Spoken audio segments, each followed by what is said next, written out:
दोस्तों आज हम बात करने वाले हैं पाठ्य योजना के बारे में कि पाठ्य योजना हम सामाजिक विज्ञान का किस प्रकार बना सकते हैं।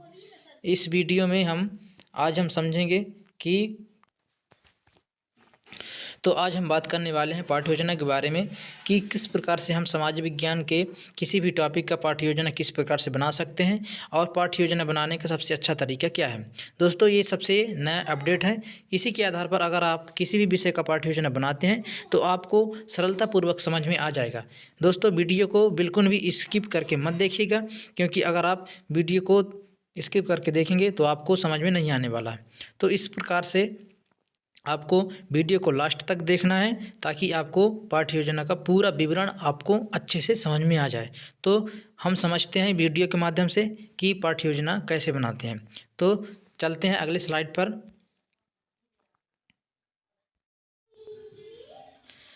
तो दोस्तों जब हम सोशल साइंस का पाठ्य योजना बनाएंगे तो सबसे पहले हम इंट्रोडक्शन लिखेंगे। इंट्रोडक्शन में छात्र अध्यापक का नाम, फिर उसके बाद विद्यालय का नाम, फिर विषय, फिर उप विषय, फिर प्रकरण। विद्यालय में जिस विद्यालय में आप टीचिंग करेंगे इंटर्नशिप की, वो उसका नाम लिखना है यहाँ पे। फिर उसके बाद विषय में जिस विषय का आप पाठ्य योजना बना रहे हैं उसका नाम लिखना है। फिर उप विषय में कि आप जो विषय लिए हैं उसके अंतर्गत किस उप विषय को आप प्रयोग कर रहे हैं। अगर सामाजिक विज्ञान को बना रहे हैं तो उसमें सामाजिक विज्ञान में क्या होता है कि माध्यमिक शिक्षा में सामाजिक विज्ञान के अंतर्गत राजनीति, भूगोल और इतिहास एक साथ में एक ही बुक में ऐड होते हैं। इस प्रकार से इसमें अगर हम सामाजिक विज्ञान का बनाएंगे तो सामाजिक विज्ञान का हम भूगोल पाठ का या प्रकरण लेंगे। प्रकरण का मतलब होता है टॉपिक, जिस टॉपिक का आप पाठ्य योजना बनाएंगे। फिर उसके बाद है दिनांक लिखेंगे। फिर उसके बाद कक्षा, कौन सी कक्षा का ये पाठ है। फिर उसके बाद कालखंड का मतलब होता है पीरियड, कि आप जब टीचिंग करेंगे तो किस पीरियड में यह पाठ आप वहाँ पढ़ाएंगे। तो यहाँ पे पीरियड, कालखंड में पीरियड का नंबर लिखना है सिर्फ। फिर उसके बाद है अवधि, कि पीरियड का टाइम कितना होगा, 40 मिनट, 45 मिनट, 30 मिनट, 35 मिनट, जो भी वहाँ का समय हो उसके आधार पर यहाँ पे अवधि लिखना है। फिर औसत आयु में बच्चों की आयु लिखना है कि अगर आप 9वीं क्लास के छात्र छात्राओं को पढ़ा रहे हैं तो उनकी औसत आयु कितनी होगी, लगभग कितने साल के बच्चे इस कक्षा में पढ़ रहे होंगे, उसके आधार पर यहाँ पे औसत आयु लिखना है। फिर उसके बाद दोस्तों हम आगे देखेंगे कि इसमें समान उद्देश्य हर एक पाठ्य योजना में लिखना बहुत ही महत्वपूर्ण होता है, क्योंकि समान उद्देश्य के आधार पर ही हम पाठ्य योजना बनाते हैं। तो फिर अगर हम किसी भी विषय का पाठ्य योजना बनाते हैं तो उसका समान उद्देश्य क्या हो सकता है, उसके आधार पर हम यहाँ पे समझेंगे कि ये सामाजिक विज्ञान का है। तो इसमें सामान्य उद्देश्य में सबसे पहले हम लिखेंगे विद्यार्थियों में सामाजिक नागरिकता का विकास करना। फिर दूसरे में विद्यार्थियों में सहयोग की भावना का विकास करना। फिर तीसरे नंबर में सामाजिक विज्ञान के प्रति रुचि उत्पन्न करना। फिर चौथे नंबर में सामाजिक विज्ञान के प्रति वैज्ञानिकता का विकास करना, मतलब कि सामाजिक विज्ञान के आधार पर बच्चों में वैज्ञानिक भावनाओं का विकास करना, इसका समान उद्देश्य हो जाएगा। फिर उसके बाद है पर्यावरण एवं सामाजिकता के प्रति जागरूक बनाना, मतलब इसका अर्थ ये हो जाएगा कि पर्यावरण एवं सामाजिकता के प्रति जागरूक बनाना, मतलब छात्र छात्राओं को पर्यावरण से संबंधित सामान्य जानकारी प्रदान करना एवं सामाजिकता के आधार पर भी उनके भावनाओं को विकास करना। इस प्रकार से इसका 5वां नंबर इस प्रकार से स्पष्ट होता है कि पर्यावरण एवं सामाजिकता के प्रति जागरूक बनाना। फिर उसके बाद दोस्तों समान उद्देश्य के बाद हमारा आता है विशिष्ट उद्देश्य। दोस्तों आप लोग को ध्यान देना है कि समान उद्देश्य 4 या 5 ही होना चाहिए ताकि आपका पाठ्य योजना थोड़ी बड़ा हो। फिर उसके बाद है विशिष्ट उद्देश्य में मुख्य रूप से विशिष्ट उद्देश्य उस आधार पर लिखना पड़ता है जिसके आधार पर आप पाठ्य योजना बना रहे हैं, मतलब कि जो आप प्रकरण लिए हैं उसके आधार पर ही आप विशिष्ट उद्देश्य लिखेंगे। जैसे मैं प्रकरण क्या लिया हूँ, सौरमंडल, तो यहाँ पे विशिष्ट उद्देश्य सौरमंडल के आधार पर ही लिखा जाएगा। तो आपको विशिष्ट उद्देश्य मुख्यतः 2 या 3 या ज़्यादा से ज़्यादा 4 कर सकते हैं, इसके आधार पर आपका विशिष्ट उद्देश्य कंप्लीट हो जाता है। तो विशिष्ट उद्देश्य में सबसे पहले लिखेंगे छात्रों को सौरमंडल के ज्ञान से अवगत कराना, मतलब कि छात्रों को सौरमंडल के सामान्य जानकारी से अवगत करवाना है। फिर उसके बाद छात्रों को सौरमंडल के बारे में जानकारी प्रदान करना। फिर तीसरे नंबर में छात्रों को सौरमंडल में पृथ्वी की महत्ता की जानकारी प्रदान करना। मतलब कि छात्रों को सौरमंडल में पृथ्वी की महत्ता, मतलब सौरमंडल में पृथ्वी की क्या भूमिका है, क्या महत्व है, उसके आधार पर सौरमंडल की जानकारी प्रदान करना। ये हमारा विशिष्ट उद्देश्य हो गया। मुख्य उद्देश्य भी इसे बोल सकते हैं कि हम जो प्रकरण लिए हैं छात्रों को पढ़ाने के लिए, तो उसका हम लोग का मुख्य उद्देश्य क्या है। फिर उसके बाद हम पूर्व ज्ञान लिखेंगे। पूर्व ज्ञान में लिखेंगे कि छात्रों को सौरमंडल के संबंध में सामान्य जानकारी है। दोस्तों, हम जिस प्रकार ये पाठ्य योजना में आप लोग को समझा रहा हूँ, आपको इसी तरह ही लिखना होगा ताकि आप लोग सरलतापूर्वक समझ सकें। और इस प्रकार से अगर आप पाठ्य योजना बनाते हैं तो आपको किसी भी विषय का, किसी भी प्रकरण के लिए आप पाठ्य योजना सरलता से बना सकते हैं। फिर उसके बाद है नेक्स्ट टॉपिक हमारा आ जाएगा शिक्षण सहायक सामग्री।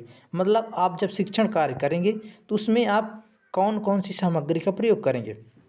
तो मेनली चाक, डस्टर, बोर्ड, ये तो नॉर्मली रहता ही है, तो इसको ना भी लिखेंगे तो चलेगा।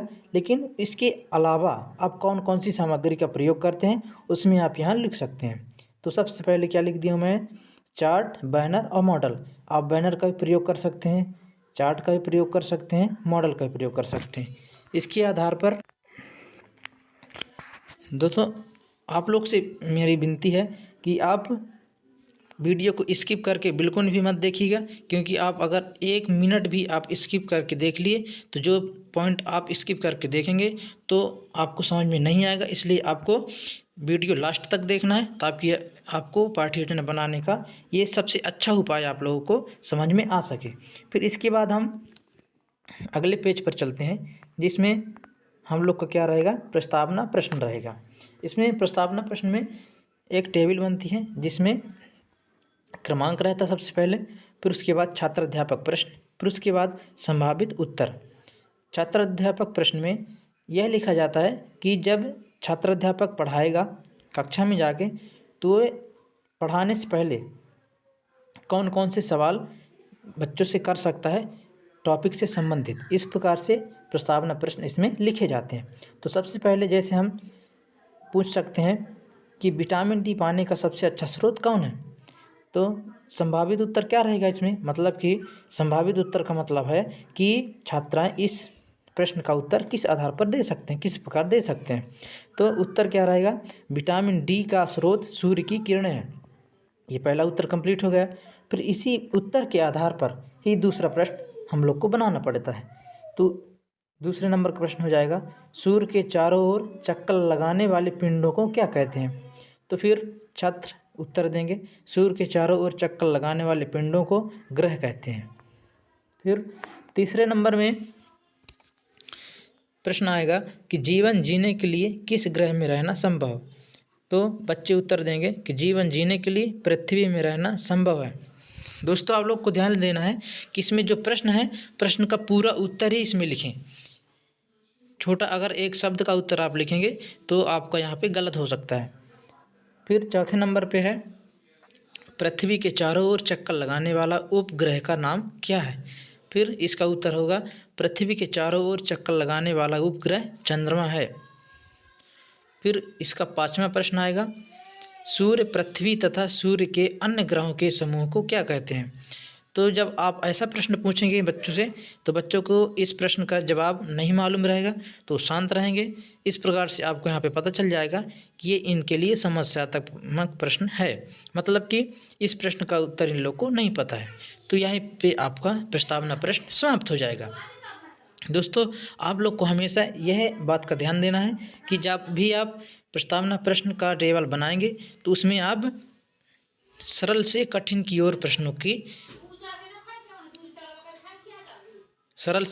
ओर प्रश्न पूछने की कोशिश करेंगे ताकि बच्चों को समझ में आए एवं वे आकर्षक अपने शिक्षण को बनाने के लिए प्रेरित हों। फिर उसके बाद है शिक्षण कथन कि प्रस्तावना प्रश्न करने के बाद शिक्षक का कथन क्या होगा। जब बच्चे मौन हो जाएंगे तो उसके बाद प्रस्तावना प्रश्न के बाद शिक्षक कथन क्या होगा। फिर शिक्षक कथन में लिखेंगे कि सूर्य के अन्य ग्रहों के समूह को सौरमंडल कहते हैं। मतलब शिक्षक कथन क्या है, इसको आप एक बार अच्छे से समझ लीजिए कि अगर 5वें नंबर में आप जो प्रश्न करेंगे तो अगर बच्चे नहीं बता पाते हैं तो उसको आपको सबसे पहले बताना पड़ेगा, तब आपको पढ़ाना है। इसके आधार पर शिक्षक कथन में उसी प्रश्न का उत्तर लिखना जो आप 5वें प्रश्न में पूछे हैं। जैसे 5वां प्रश्न क्या है, सूर्य पृथ्वी तथा सूर्य के अन्य ग्रहों के समूह को क्या कहते हैं, तो उसका उत्तर शिक्षक कथन में लिख देंगे कि सूर्य के अन्य ग्रहों के समूह को सौरमंडल कहते हैं। फिर इसमें उद्देश्य कथन कि मतलब जो आप प्रकरण लिए हैं तो क्या उद्देश्य है आपका बच्चों को पढ़ाने के लिए, तो उद्देश्य कथन में लिखेंगे, मतलब इसमें स्वयं का उद्देश्य लिखना है, छात्र अध्यापक का उद्देश्य लिखना है। तो इसमें उद्देश्य में लिखेंगे, बच्चों आज हम सौरमंडल के बारे में विस्तार से अध्ययन करेंगे। ठीक, फिर इसके बाद है शिक्षण विधि कि आप जब शिक्षण कार्य करेंगे तो कौन कौन सी विधि का प्रयोग करेंगे। तो व्याख्यान विधि मतलब कि आप जो भी प्रकरण लेंगे उसको आप व्याख्यापूर्वक समझाएंगे। फिर आगमन विधि, आगमन विधि का मतलब होता है कि किसी भी टॉपिक से पहले एक उदाहरण लो फिर उसको समझाओ, मतलब पहले उदाहरण फिर उसके बाद उसकी व्याख्या। और निगमन विधि का होता है कि पहले किसी भी टॉपिक को व्याख्यायित करो फिर उसके बाद उससे संबंधित उदाहरण बच्चों से पूछो। इस प्रकार से 2 विधि होती हैं, आगमन और निगमन। तो इसमें हम आगमन विधि लिख देंगे। फिर होता है प्रदर्शन विधि। प्रदर्शन विधि का मतलब होता है कि आप प्रदर्शित करते हुए किसी चीज़ की व्याख्या करना। प्रदर्शित करते हुए मतलब कि आप उससे संबंधित चार्ट दिखा सकते हैं, मॉडल दिखा सकते हैं। इस प्रकार से ये विधि होती है। फिर हम और भी आगे लिख सकते हैं परियोजना विधि। परियोजना विधि का मतलब होता है कि प्रकरण से संबंधित आप कुछ भी परियोजना तैयार करके बच्चों को दिखा सकते हैं। फिर उसके बाद अगले पेज में हमारा रहेगा प्रस्तुतिकरण कि अब हम जो भी प्रकरण लिए हैं उसकी प्रस्तुतिकरण कैसे करेंगे, कैसे लिखेंगे। तो सबसे पहले हम एक टेबल बनाएंगे। टेबल में पहले क्रमांक, फिर शिक्षण बिंदु, फिर व्यवहारगत परिवर्तन, छात्राध्यापक क्रिया, फिर छात्र क्रिया, फिर श्यामपट्ट कार्य। श्यामपट्ट कार्य में दोस्तों हम लोग को जब हम शिक्षण विधि करेंगे तो श्यामपट्ट कार्य में यह लिखना है कि आप हम जब पढ़ा रहे हैं तो श्यामपट्ट में कौन कौन से तथ्य लिखकर बच्चों को समझा रहे हैं, तो जो आप वहाँ पे लिखकर समझाएंगे वही आपको यहाँ पे लिखना है पाठ्य योजना में। छात्र क्रिया में यह लिखना है कि जब आप छात्रों को पढ़ाएंगे, टॉपिक का विवरण देंगे तो उस टाइम पे बच्चे की प्रतिक्रिया क्या रहेगी, तो इसमें लिख देंगे छात्र ध्यानपूर्वक सुन एवं समझ रहे हैं। मतलब जब आप शिक्षण कार्य करेंगे तो बच्चे शांत होकर सुनेंगे एवं समझेंगे, तो इस प्रकार से यहाँ लिख देंगे छात्र ध्यानपूर्वक सुन एवं समझ रहे हैं। फिर छात्र अध्यापक क्रिया